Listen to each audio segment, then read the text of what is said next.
Après toutes ces réflexions sur le cadre historique et sur la crédibilité historique des paroles de l'institution de Jésus, il est temps de porter notre attention sur le contenu de leur message. Et il faut rappeler avant tout que dans les 4 exposés sur l'Eucharistie, nous rencontrons 2 types de traditions qui ont des différences caractéristiques et que nous ne pouvons pas examiner ici en détail. Nous devons toutefois mentionner brièvement les différences les plus importantes. Alors qu'en Marc et en Matthieu, la parole sur le pain est seulement « Ceci est mon corps », chez Paul, nous lisons « Ceci est mon corps qui est pour vous ». Et Luc complète selon le sens en écrivant « Ceci est mon corps donné pour vous ». Chez Luc et Paul vient immédiatement après le commandement de la répétition « Faites cela en mémoire de moi », qui manque chez Matthieu et Marc. La parole sur le calice, selon Marc, dit « Ceci est mon sang », le sang de l'alliance qui va être répandu pour une multitude. Matthieu ajoute encore « pour une multitude en rémission des péchés ». Selon Paul, par contre, Jésus a dit « Cette coupe est la nouvelle alliance en mon sang. Chaque fois que vous en boirez, faites-le en mémoire de moi. » Luc formule de la même manière, mais avec des petites différences. Cette coupe est la nouvelle alliance en mon sang, versée pour vous. Il manque le 2e ordre de répétition. Cependant, 2 différences nettes entre Paul et Luc, d'une part, et Marc et Matthieu, de l'autre, sont importantes. Chez Marc et Matthieu, le sang est sujet. « Ceci est mon sang », alors que Paul et Luc disent « Ceci est la nouvelle alliance en mon sang ». Beaucoup y voient un égard vis-à-vis des Juifs et de leur dégoût pour l'ingestion de sang. Ce n'est pas le sang qui est indiqué comme contenu direct de ce qui doit être bu, mais la nouvelle alliance. Ainsi, nous sommes déjà arrivés à la 2e différence.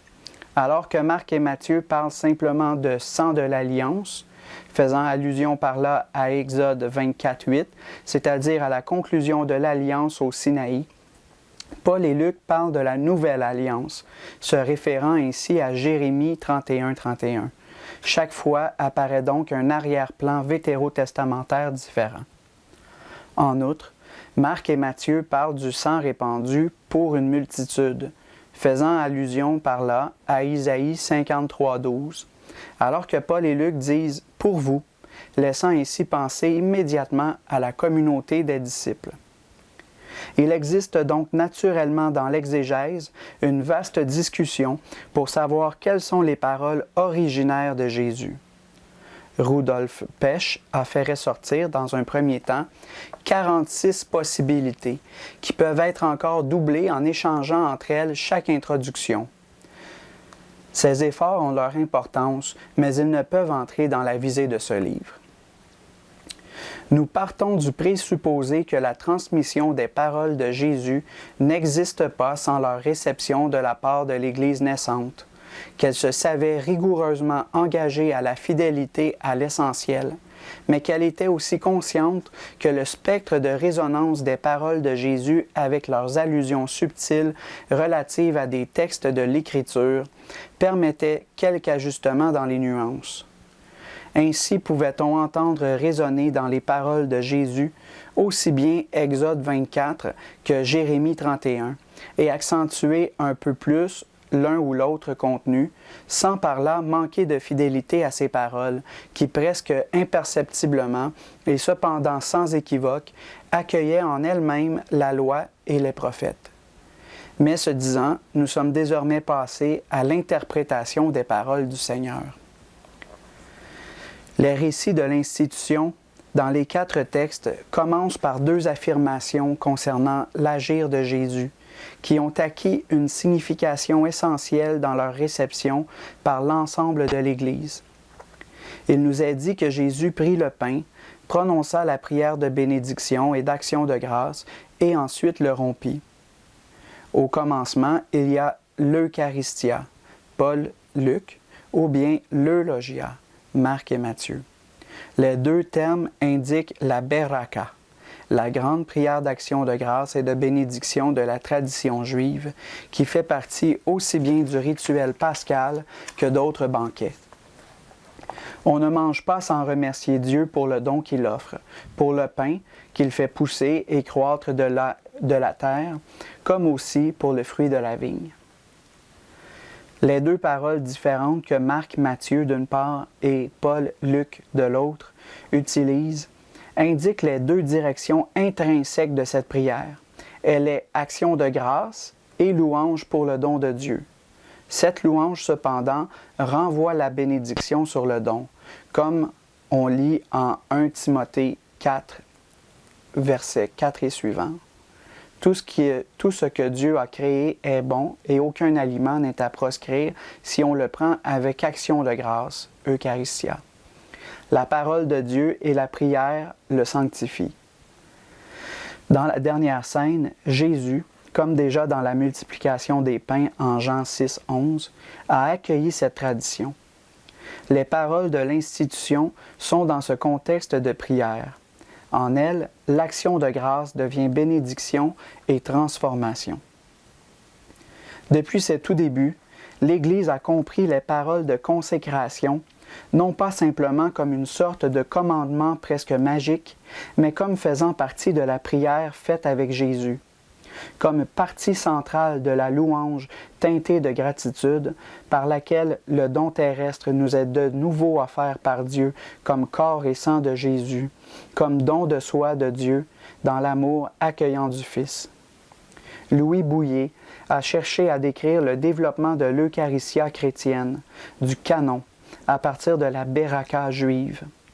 On comprend ainsi que Eucharistie soit devenue la dénomination de l'ensemble du nouvel événement cultuel donné par Jésus. Nous devrons encore revenir sur ce sujet dans la 4e section de ce chapitre. En second lieu, il est dit que Jésus rompit le pain. Rompre le pain pour tous est avant tout la fonction du père de famille, qui représente par là, et de quelque manière aussi, Dieu le Père, qui, par la fertilité de la terre, nous distribue à tous ce qui est nécessaire pour vivre. Et c'est aussi le geste de l'hospitalité par lequel on fait participer l'étranger à ses propres biens, l'accueillant dans la communion conviviale. Rompre et partager. Le fait de partager crée justement une communion. Ce geste humain essentiel de donner, de partager et d'unir trouve dans la dernière scène de Jésus une profondeur toute nouvelle. Il se donne lui-même. La bonté de Dieu, qui se manifeste à travers le fait de distribuer, devient tout à fait radicale au moment où le Fils, dans le pain, se communique et se distribue lui-même. Le geste de Jésus est devenu ainsi le symbole de tout le mystère de l'Eucharistie. Dans les actes des apôtres et dans le christianisme primitif en général, rompre le pain désigne l'Eucharistie. Nous bénéficions en elle de l'hospitalité de Dieu qui, en Jésus-Christ crucifié et ressuscité, se donne à tous, se donne à nous. Rompre le pain et le distribuer, l'acte d'attention aimante pour celui qui a besoin de moi, est donc une dimension intrinsèque de l'Eucharistie elle-même. La caritas, le souci de l'autre, n'est pas un domaine secondaire du christianisme à côté du culte, mais elle est enracinée en lui et en fait partie. Dans l'Eucharistie, dans le fait de rompre le pain, la dimension horizontale et la dimension verticale sont reliées inséparablement. Dans cette double affirmation sur le fait de rendre grâce et sur le fait de partager au commencement du récit de l'institution, la nature du nouveau culte fondé par le Christ à la dernière scène, sur la croix et à la résurrection est rendue évidente. Par là, l'ancien culte du temple est aboli et en même temps, il est porté à son accomplissement. Venons-en maintenant à la parole prononcée sur le pain. Selon Marc et Matthieu, elle dit simplement « Ceci est mon corps ». Paul et Luc ajoutent « Donnez pour vous ». Ils mettent ainsi en évidence ce qui, en soi, est contenu dans le geste de distribuer. Quand Jésus parle de son corps, cela évidemment ne veut pas dire le corps distinct de l'âme et de l'esprit, mais la personne entière en chair et en os. En ce sens, Rudolf Pesch commente avec justesse: Jésus, dans son interprétation du pain, suppose la signification particulière de sa personne. Les disciples peuvent comprendre: je suis cela, le Messie. Mais comment cela peut-il se réaliser? De fait, Jésus se trouve au milieu de ses disciples. Qu'est-il en train de faire? Il accomplit ce qu'il avait dit dans le discours du bon pasteur. « Personne n'enlève ma vie, mais je la dépose moi-même. » La vie lui sera enlevée sur la croix, mais déjà maintenant, il l'offre lui-même. Il transforme sa mort violente en un acte libre de don de soi pour les autres et aux autres. Et il sait: j'ai pouvoir de la déposer et j'ai pouvoir de la reprendre. Il donne sa vie en sachant que de cette façon, il la reprend de nouveau. Dans l'acte de donner sa vie, la résurrection est incluse. Par conséquent, de façon anticipée, il peut se distribuer lui-même dès maintenant, parce que dès maintenant, il offre sa vie, il s'offre lui-même, et par là, dès maintenant, il la reprend.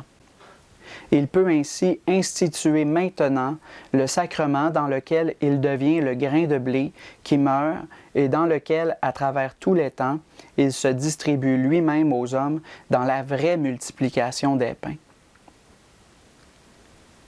La phrase concernant le calice, à laquelle nous prêtons maintenant attention, est d'une extraordinaire densité théologique. Comme déjà indiqué plus haut, dans le petit nombre de mots de cette phrase sont entrelacés 3 textes vétérotestamentaires, si bien que toute l'histoire précédente du salut y est résumée et rendue à nouveau présente. Nous avons tout d'abord Exode 24:8, la conclusion de l'Alliance au Sinaï, puis Jérémie 31:31, la promesse de la nouvelle alliance au milieu de la crise de l'histoire de l'Alliance, une crise dont les manifestations les plus importantes étaient la destruction du Temple et l'exil à Babylone. Et enfin, il y a Isaïe 53:12, la promesse mystérieuse du serviteur de Dieu qui porte le péché de la multitude et de cette façon obtient pour elle le salut. Cherchons maintenant à comprendre ces 3 textes, chacun dans sa propre signification et dans son nouveau contexte. L'alliance du Sinaï, selon la description d'Exode 24, se fondait sur 2 éléments. D'une part, sur le sang de l'alliance, le sang d'animaux sacrifiés avec lequel était aspergé l'autel comme symbole de Dieu, et le peuple, et d'autre part sur la parole de Dieu et sur la promesse de l'obéissance d'Israël, ceci est le sang de l'alliance que le Seigneur a conclu avec vous, moyennant toutes ces clauses, avait dit solennellement Moïse après le rite de l'aspersion. Juste avant, le peuple avait répondu à la lecture du livre de l'Alliance. Tout ce que le Seigneur a dit, nous le ferons et nous y obéirons. Cette promesse d'obéissance qui était constitutive pour l'Alliance fut rompue immédiatement après par l'adoration du veau d'or, alors que Moïse se trouvait sur la montagne. Toute l'histoire qui suit est une histoire de violation toujours nouvelle de la promesse d'obéissance, comme le montrent aussi bien les livres historiques de l'Ancien Testament que les livres des prophètes. La rupture semble irrémédiable au moment où Dieu abandonne son peuple à l'exil et le temple à la destruction. À ce moment-là surgit l'espérance de la nouvelle alliance, non plus fondée sur la fidélité toujours fragile de la volonté humaine, mais inscrite indestructiblement dans les cœurs eux-mêmes. En d'autres termes, la nouvelle alliance doit se fonder sur une obéissance qui soit irrévocable et inviolable.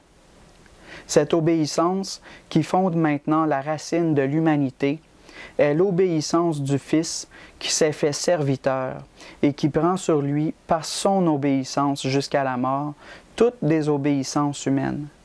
il la supporte jusqu'au bout et la surmonte. Dieu ne peut pas tout simplement ignorer l'ensemble de la désobéissance des hommes, tout le mal de l'histoire. Il ne peut pas le traiter comme une chose de peu d'importance et insignifiante. Une telle sorte de miséricorde, de pardon inconditionnel, serait cette grâce à bon marché contre laquelle Dietrich Bonhoeffer s'est élevé avec raison face à l'abîme du mal de son temps. L'injustice, le mal comme réalité, ne peut pas être simplement ignoré, ne peut être laissé là. Il doit être éliminé, vaincu. C'est là seulement la vraie miséricorde. Et puisque les hommes n'en sont pas capables, Dieu lui-même s'en charge maintenant. C'est là la bonté inconditionnelle de Dieu, une bonté qui ne peut jamais être en contradiction avec la vérité et la justice qui lui est liée. Si nous sommes infidèles, lui reste fidèle, car il ne peut se renier lui-même, dit l'apôtre dans sa deuxième lettre à Timothée, chapitre 2, verset 13. Sa fidélité réside dans le fait que maintenant lui-même n'agit pas seulement comme Dieu à l'égard des hommes, mais aussi comme homme à l'égard de Dieu, fondant ainsi l'alliance de manière irrévocablement stable. Par conséquent, la figure du serviteur de Dieu, qui porte le péché de la multitude, va avec la promesse de la nouvelle alliance fondée de manière indestructible. Cette greffe, désormais indestructible de l'alliance dans le cœur de l'homme, de l'humanité elle-même, se réalise dans la souffrance vicaire du Fils qui s'est fait serviteur. Depuis lors, à la marée immonde du mal s'oppose l'obéissance du Fils, en qui Dieu lui-même a souffert, et dont, en conséquence, l'obéissance est toujours infiniment plus grande que la masse croissante du mal. Le sang des animaux n'avait pu ni expier le péché, ni relier Dieu et les hommes. Il pouvait seulement être un signe de l'espérance et de l'attente d'une obéissance plus grande et vraiment salvifique. Dans la parole de Jésus sur le calice, tout cela est réuni et est devenu réalité. Il donne la nouvelle alliance dans son sang. Son sang, c'est-à-dire le don total de lui-même, dans lequel il souffre jusqu'au bout tout le mal de l'humanité, et il élimine toute trahison en l'absorbant dans sa fidélité inconditionnelle. C'est cela le culte nouveau qu'il institue à la dernière scène. Attirer l'humanité dans son obéissance vicaire. Cette participation au corps et au sang du Christ signifie qu'il est pour une multitude, pour nous, et il nous accueille dans cette multitude. Maintenant, il reste encore à expliquer dans les paroles d'institution de Jésus une expression qui a suscité récemment de multiples discussions. Selon Marc et Matthieu, Jésus a dit que son sang serait versé pour une multitude, faisant ainsi allusion justement à Isaïe 53. Alors que chez Paul et Luc, il est question de donner, ou plutôt de verser, pour vous. La théologie récente a souligné avec raison le mot « pour », commun aux 4 récits, un mot qui peut être considéré comme un mot-clé, non seulement dans les récits de la dernière scène, mais pour la figure même de Jésus en général. Sa nature tout entière est qualifiée par le mot « existence pour », une existence non pour elle-même, mais pour les autres. Et cela non dans une dimension quelconque de cette existence, mais dans ce qui en constitue l'aspect le plus profond et le plus totalisant. Son être est comme tel un être pour. Si nous réussissons à comprendre cela, alors nous nous serons véritablement approchés du mystère de Jésus. Alors nous saurons aussi ce que signifie marcher à sa suite. Mais que veut dire « verser pour une multitude » ?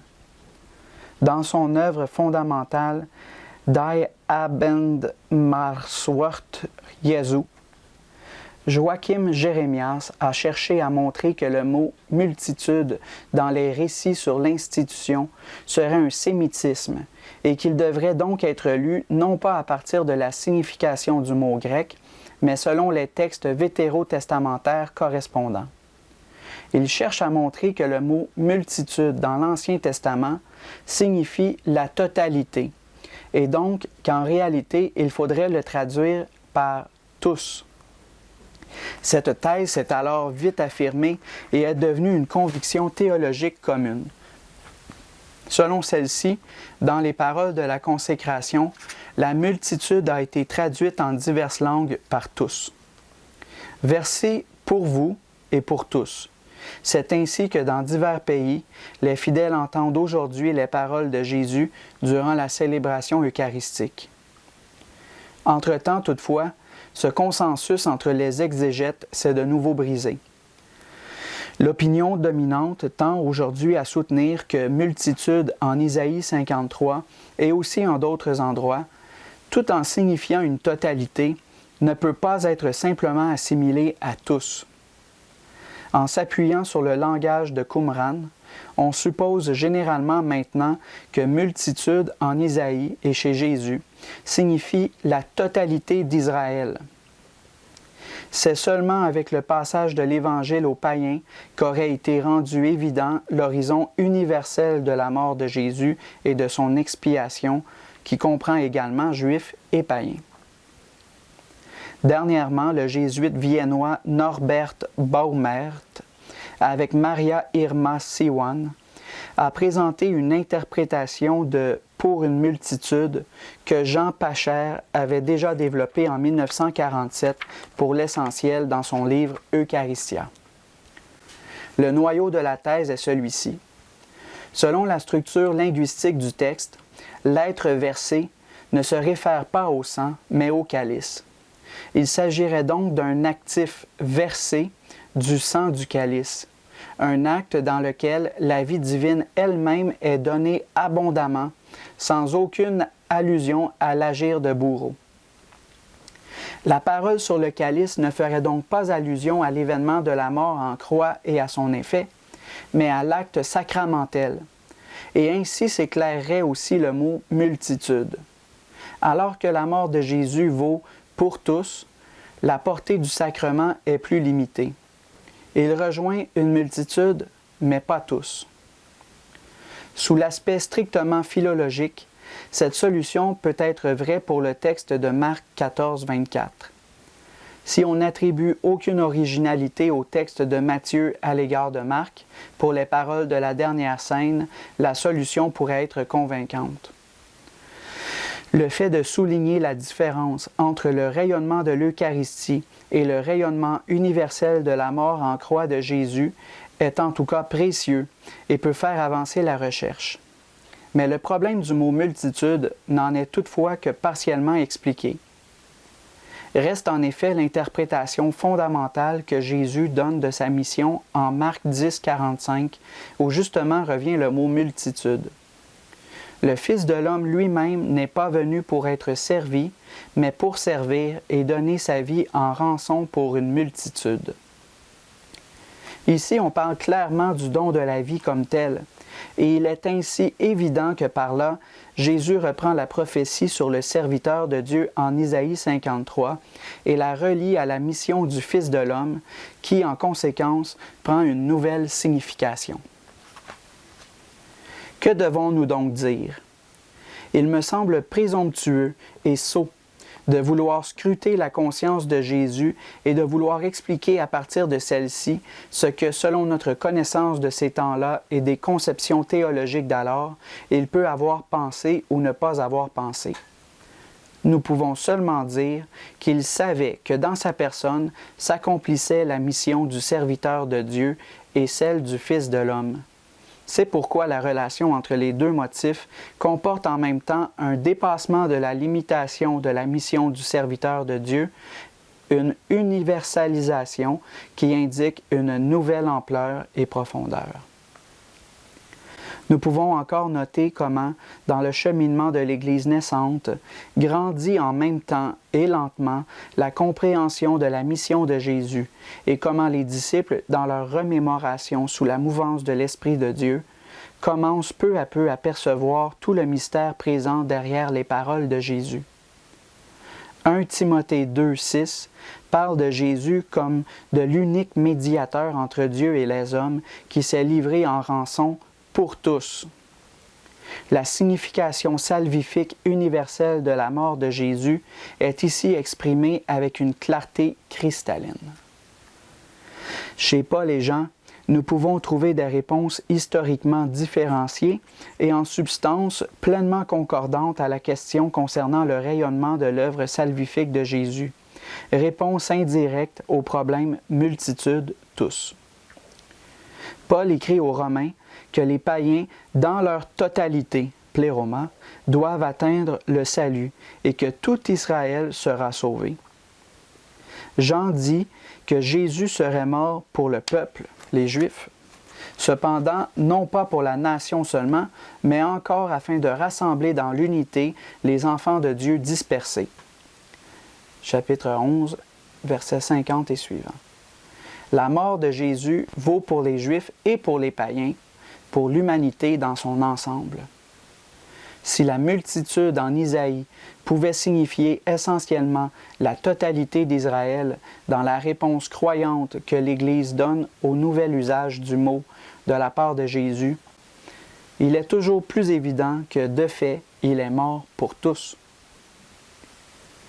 En 1921, le théologien protestant Ferdinand Kaltenbusch a cherché à montrer que les paroles de l'institution de Jésus durant la dernière scène constitueraient l'acte authentique de fondation de l'Église.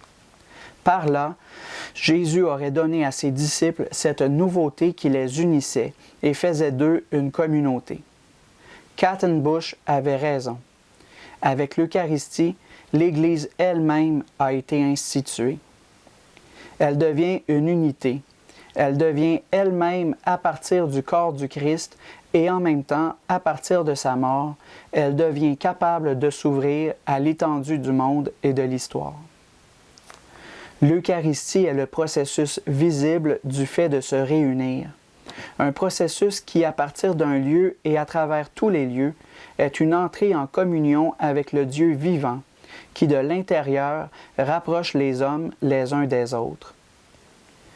L'Église se forme à partir de l'Eucharistie. Elle en reçoit son unité et sa mission. L'Église vient de la dernière scène, mais justement pour cela, elle vient de la mort et de la résurrection du Christ, anticipée par lui dans le don de son corps et de son sang.